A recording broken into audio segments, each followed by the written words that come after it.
Pedro Alvarez resmi diperkenalkan sebagai pelatih kepala timnas voli putri Indonesia. Pria asal Brasil itu membawa segudang pengalaman dari Amerika Selatan, dikenal sebagai pelatih tanpa kompromi. Ketika kakinya menginjak pelatnas, aura perubahan langsung terasa. Jadwal latihan dipadatkan, aturan disiplin diperketat, dan tak ada lagi toleransi bagi pemain yang telat atau malas. Suara peluit Pedro menggema seperti komando militer. Para pemain, meski kelelahan, mulai menunjukkan peningkatan performa. Sebagian besar pemain muda merasa tertantang, sementara pemain senior tampak terintimidasi. Pedro tak peduli siapa yang dulu juara. Baginya, semua dimulai dari nol. Aku tidak peduli reputasi kalian di masa lalu, ujarnya tegas di hadapan tim. Yang aku cari adalah siapa yang paling lapar untuk menang. Kata-katanya mengguncang ruang ganti. Di kejauhan, para asisten pelatih saling bertukar pandang, sadar bahwa era baru telah dimulai. Bandara Soekarno-Hatta mendadak ramai. Megawati Hangestri Pertiwi, ikon voli putri Indonesia, baru saja mendarat setelah semusim bermain di Liga Korea Selatan. Para jurnalis berebut posisi, mengangkat kamera, dan menyoroti-nya seolah ia baru saja pulang dari medan perang. Ia tersenyum tipis, kalem seperti biasa, namun sorot matanya tajam. Rasanya seperti pulang dari mimpi, kata Megawati singkat pada awak media. Ia dikenal tak banyak bicara, tapi setiap katanya menyita perhatian. Ia kembali ke tanah air dengan prestasi, MVP, top scorer, dan bahkan sempat masuk radar klub Jepang. Kepulangannya disambut seperti kembalinya harapan. Di pelatnas, kabar kedatangannya sudah lebih dulu sampai. Para pemain berbisik-bisik soal kehadiran sang bintang. Pedro hanya mencatat namanya di papan strategi tanpa ekspresi. Ia tahu siapa Megawati. Tapi ia juga tahu, tak semua bintang cocok dengan sistemnya. Hari itu, Pedro akhirnya berdiri di depan Megawati. Di ruang briefing yang senyap, hanya terdengar suara detik jam dinding. Selamat datang kembali, kata Pedro, dingin. Megawati mengangguk pelan, tidak menunjukkan senyum. Ada jeda panjang sebelum perkenalan selesai, seolah waktu sengaja melambat. Pedro menatapnya dengan tajam. Bukan tatapan kagum, tapi semacam penilaian yang tidak ramah. Megawati menangkap sinyal itu. Sebagai pemain berpengalaman, ia terbiasa dengan pelatih keras. Tapi kali ini berbeda, tatapan itu menyimpan sesuatu yang tak bisa ia baca. Usai pertemuan, Megawati keluar tanpa sepatah kata. Di luar, beberapa pemain muda menyambutnya dengan pelukan. Tapi pikirannya tertahan di dalam ruangan itu. Ada sesuatu yang mengganggunya tentang pelatih baru ini. Ia belum tahu apa, tapi ia bisa merasakannya. Ini bukan sekadar pelatih keras, ini pribadi yang penuh teka-teki. Hari pengumuman tim inti tiba. Para pemain berkumpul di aula, jantung mereka berdetak tak karuan. Satu persatu nama dibacakan oleh asisten pelatih. Tapi saat daftar berakhir, keheningan menyelimuti ruangan. Nama Megawati tidak disebutkan. Desas-desus langsung menyebar seperti api. Beberapa pemain terlihat bingung, sebagian bahkan terkejut terbuka mulutnya. Megawati hanya diam, wajahnya tak menunjukkan emosi. Tapi di dalam hatinya, badai sudah mulai menggulung. Ia melirik ke arah Pedro, tapi pria itu hanya berdiri tenang, seolah semuanya sudah sesuai rencana. Sore itu, media sosial meledak. Jurnalis, mantan atlet, dan bahkan artis ramai membahas kejanggalan tersebut. Pedro menolak wawancara. Dalam sesi tertutup bersama staf, ia hanya berkata pendek, "Saya memilih pemain, bukan reputasi." Jawaban itu justru semakin membakar kontroversi. Tagar Save Megawati menduduki puncak trending. Fans marah, menuduh Pedro sombong dan tidak menghargai jasa atlet nasional. Sebuah petisi online menuntut evaluasi atas keputusannya. Dalam waktu sehari sudah ditandatangani lebih dari 500.000 orang. Media mulai mempertanyakan keputusan PSSI. Beberapa sponsor utama mulai khawatir.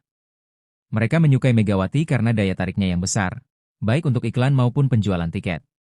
Kehilangannya dari timnas bisa berdampak langsung pada pemasukan. Beberapa pertemuan mendadak dijadwalkan antara manajemen pelatnas dan pihak sponsor. Pedro tetap diam. Ia terus memimpin latihan seperti biasa, seakan tak terjadi apa-apa. Namun, di dalam dirinya, ia tahu badai ini belum selesai. Ia berdiri sendiri di tengah tekanan, dan untuk pertama kalinya sejak ia datang ke Indonesia, ia merasa langkahnya benar-benar diuji.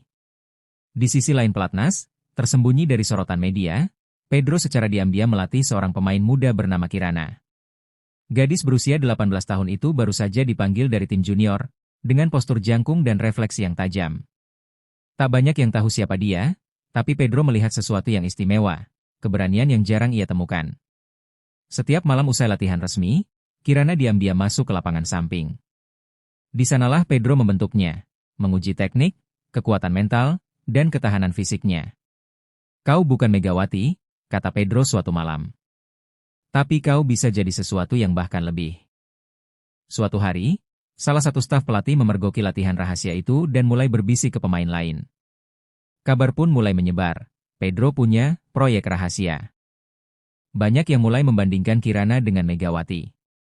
Sebuah bayangan baru mulai tumbuh, dan itu menimbulkan kecurigaan.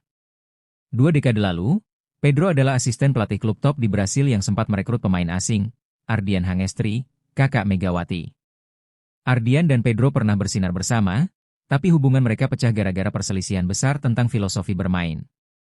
Ardian merasa Pedro terlalu kaku, sementara Pedro menilai Ardian terlalu individualistis. Pertengkaran mereka menjadi bahan gosip di dunia voli internasional. Kontrak Ardian diputus lebih awal, dan Pedro dicap sebagai pelatih tak bisa kompromi. Sejak itu, keduanya tak pernah saling bicara. Ardian pulang ke Indonesia, membangun akademi voli, sementara Pedro naik perlahan hingga jadi pelatih tim nasional. Kini, bayangan Ardian kembali menghantui Pedro lewat adiknya. Megawati mewarisi gaya bermain eksplosif kakaknya, bahkan sorot matanya pun sama. Pedro merasa seakan ia kembali berhadapan dengan masa lalu yang belum selesai, tapi kali ini, ia tak ingin kalah. Megawati tak tahan lagi. Ia mengetuk pintu kantor Pedro dan masuk tanpa menunggu izin. "Kita perlu bicara," katanya dingin. Pedro menutup laptopnya perlahan, menatap pemain itu dengan sorot tajam. Tak ada basa-basi. Suasana tegang, seolah dua kekuatan besar saling mengukur nyali. "Kenapa aku tidak masuk tim inti?" tanya Megawati langsung. Pedro diam sejenak. "Karena kau terlalu yakin kau pantas." Jawaban itu seperti tamparan. Tim ini bukan soal siapa yang paling hebat, tapi siapa yang mau jadi bagian dari sistem. Megawati menahan diri agar tidak meledak. "Aku bukan kakakku," bisik Megawati sebelum keluar ruangan. Pedro tidak menjawab, tapi wajahnya berubah. Untuk pertama kalinya, ia menyadari bahwa Megawati bukan sekadar bayangan dari masa lalu. Ia adalah seseorang yang ingin menulis ceritanya sendiri. Isu mulai menggerogoti tim dari dalam. Beberapa pemain senior terang-terangan menyatakan dukungan untuk Megawati. Mereka menyayangkan keputusan Pedro dan menilai pelatih itu membawa politik ke dalam tim. Di sisi lain, kelompok pemain muda merasa Pedro memberi mereka kesempatan yang adil. Turnamen pemanasan dimulai di Bangkok, dan sorotan utama adalah Indonesia tampil tanpa Megawati. Banyak yang memprediksi kekalahan telak. Tapi saat pertandingan dimulai, publik dikejutkan oleh performa solid tim. Kirana mencuri perhatian dengan smash cepat dan blok presisi tinggi. Indonesia berhasil menang 2 kali di fase grup.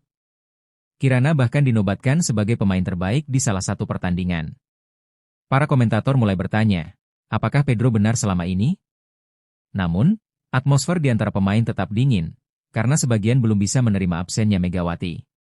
Saat tim kembali ke hotel, Pedro menatap layar TV yang menampilkan statistik. Ia tahu ini belum cukup. Kemenangan ini hanyalah percikan kecil.